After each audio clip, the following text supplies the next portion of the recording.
আসসালামু আলাইকুম রহমতুল্লাহি বারাকাতুহ। প্রিয় দর্শক, আজকে পায়েস রান্না করা হচ্ছে। পায়েসের দুধ, চিনি ও কিশমিশ অন্যান্য জিনিস দিয়ে জাল দেওয়া হচ্ছে। লাচ্চা সেমাই রান্না করা হবে। লাচ্চা সেমাই দেখেন, আমরা লাচ্চা সেমাই রান্না করছি। বনফুল লাচ্চা সেমাই রান্না করব।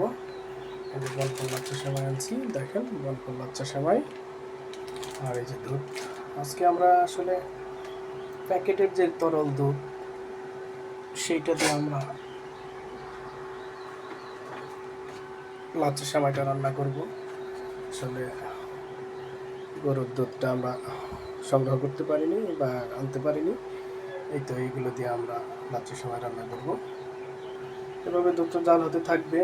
জাল দেওয়া পর্যন্ত আমরা প্রায় 5-10 মিনিট পরে আবার আসবো। 5-10 মিনিট পরে আমরা আবার লাচ্চা সেমাই, দুধটা 5-10 মিনিট জাল দিতে হবে। জাল দেওয়ার পরে আমরা পরবর্তী পদক্ষেপ আপনাদের জানিয়ে দেব।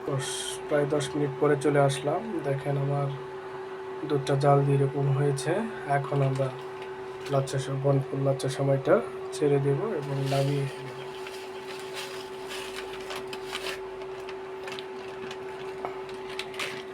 আমার সেমাই দেওয়া শেষ। এটাকে আমরা হালকা করে নেড়ে চেড়ে নেব। এখন হালকা করে নেড়ে চেড়ে নেব। এখন আমরা এটা নামিয়ে ফেলব।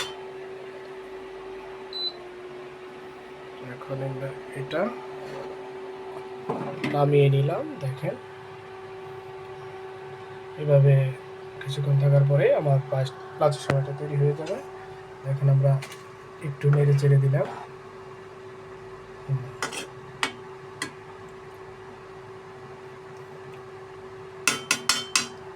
এখন আমাদের লাচ্চা সেমাইটা হয়ে গেল। আমরা দেখেন, দ্যাটস ইট, লাচ্চা সেমাই। এভাবে রান্না করে আপনারা খেতে পারেন। ওকে গাইজ, যদি ভালো লাগে শেয়ার, কমেন্টস এবং ফলো করবেন। এবং ইউটিউবে যদি দেখতে চান, ইউটিউবে যাবেন, ইউটিউবে গেলে পাবেন, আমার ইউটিউব চ্যানেলে গেলে পাবেন। ইউটিউব চ্যানেলে গিয়ে শেয়ার করবেন, লাইক করবেন, কমেন্টস করবেন, সাবস্ক্রাইব করবেন। Thank you, thanks a lot of. Okay, আল্লাহ হাফেজ।